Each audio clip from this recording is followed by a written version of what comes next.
Hey guys, and welcome back to the channel. Today I thought I would discuss with you what you need before you get your very first bird.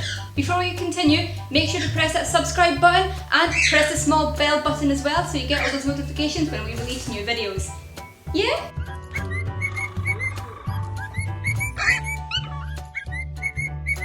Wanting a bird is so simple. I mean, we've all seen the adorable videos of them singing and just being really cute. I mean, I used to watch these videos on YouTube all the time, and now I have these guys to look after. And although Fuelan is looking very sweet right now, don't be tricked. Birds are a complete nightmare to keep. It's why you need to do a lot of research. What research am I on about? Well, why don't we start our video off by discussing birds in general.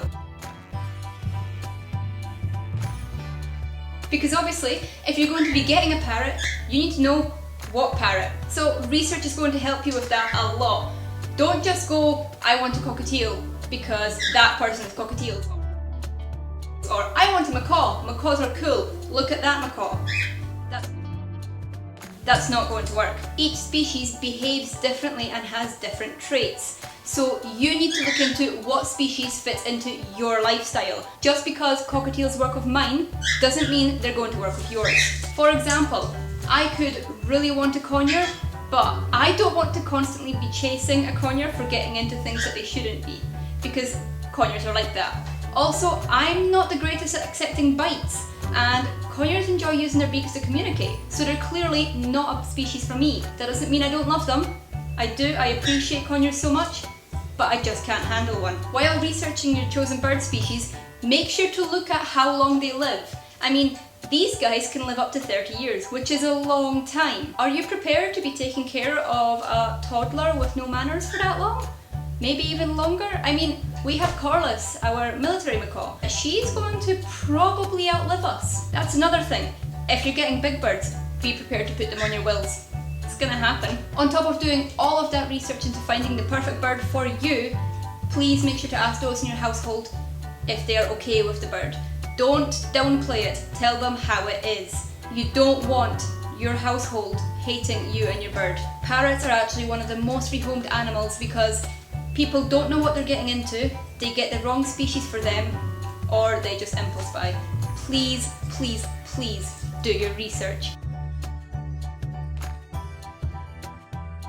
Once you've decided what parrot species you're after, you need to look into a cage.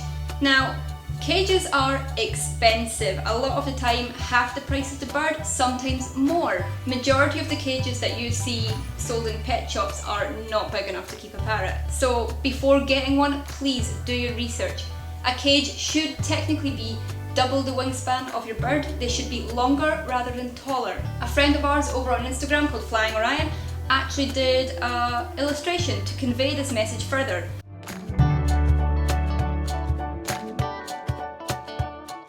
Because too many birds are being kept in too small cages. So Flying Orion is a Greenwing macaw called, well, Orion. When her dad got her as a baby, he bought a Conure cage under the recommendation of many macaw owners. Now, as you can see in this video here, that cage is not big enough for her. He went out and got a bigger one, which still isn't big enough in his eyes, and I agree. Macaws need humongous cages. A lot of people say that if your bird is out with you all day, they don't need a cage that big, which I can see where that view comes from. I mean, they're not going to spend much time in it, are they? But have you thought about, have you thought about education, or going out with friends, or needing some alone time, or even emergencies? You don't know when an emergency could come up, and you don't know how long your bird is going to have to be caged for. You want to be prepared. Plus, bigger cages lets you have more toys. And that leads us nicely onto the next thing you're going to need. Toys! Now, toys are expensive and they vary in size and material, and you're going to need different toys depending on what parrot species you've decided fits you. So for example, with these guys, they prefer paper and cardboard and very thin bits of wood, but even then they don't seem to want to chew the wood. Corliss prefers toys that have thick bits of wood that allow her to destroy them. She also prefers other natural materials, so coconut shells for example. One thing I cannot recommend enough is foraging toys. If these guys work for their food in the wild, make them work for it at home. And I'm not saying all food, but foraging toys can be really stimulating for your birds, and they allow to get some of that pent up frustration out. One comment that I have to make about toys is please be careful in buying any toys that have cotton rope in them. This is because the parrots may try to preen the cotton rope and may ingest some fibres accidentally. The fibres will not pass through the crop and will be stored instead within the crop, and this could later require an operation to be removed. It's sad to see, but here are some photos.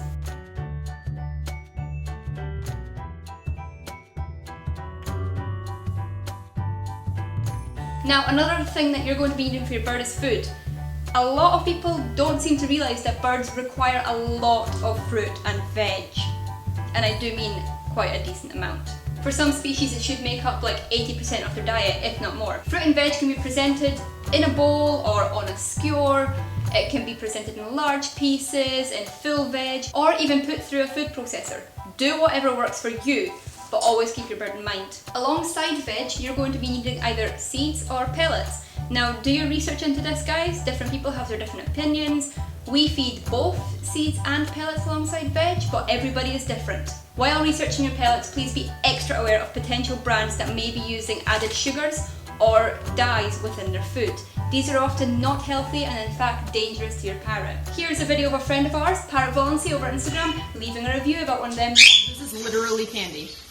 Like, I'm not joking. I'm not pretending. It actually tastes like Fruity Pebbles or Fruit Loops. Like, your bird's main diet probably shouldn't be something that a human can sit here and eat like this and think it's like a cereal.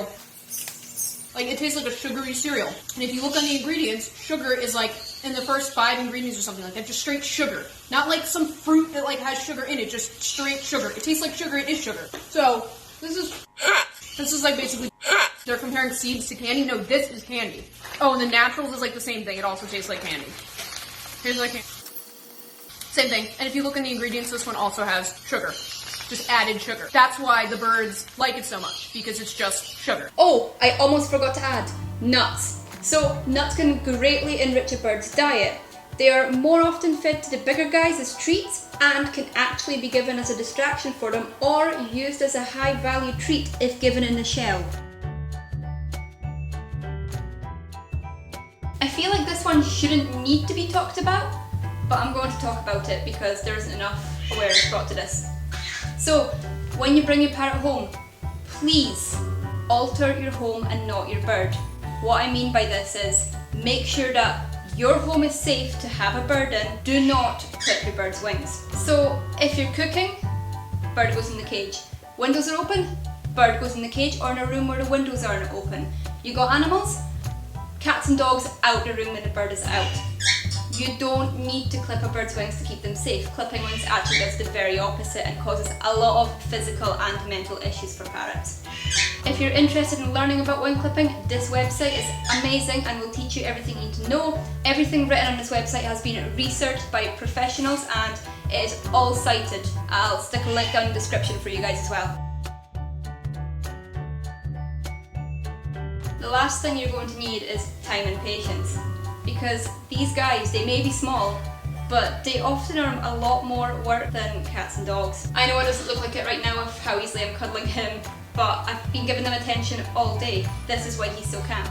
If you keep your bird locked in a cage, all that's going to happen is he's going to constantly scream for you and he's going to get frustrated, and that's where aggression can begin as well because you're not stimulating your bird. So please, if you are looking into getting a bird, make sure that you have the time to give them because they do take up so much time of the day. Sitting outside of a cage isn't enough to keep them entertained either. You need to physically work with them. You can do training or cuddling or playing. You can take them out free flying once they're trained. Do not do that without training from a professional, please, but you just need to keep working with them. A lot of these guys are a lifelong commitment. Right, I hope you guys have enjoyed this video and feel a little more prepared about getting into parrots. There is still a lot to learn, but these are just the basics of what you'll need. If you feel that this video has helped you, please give it a thumbs up, subscribe, and remember to hit that bell button so you can see when all of our fun videos come out. Anyway, see yas!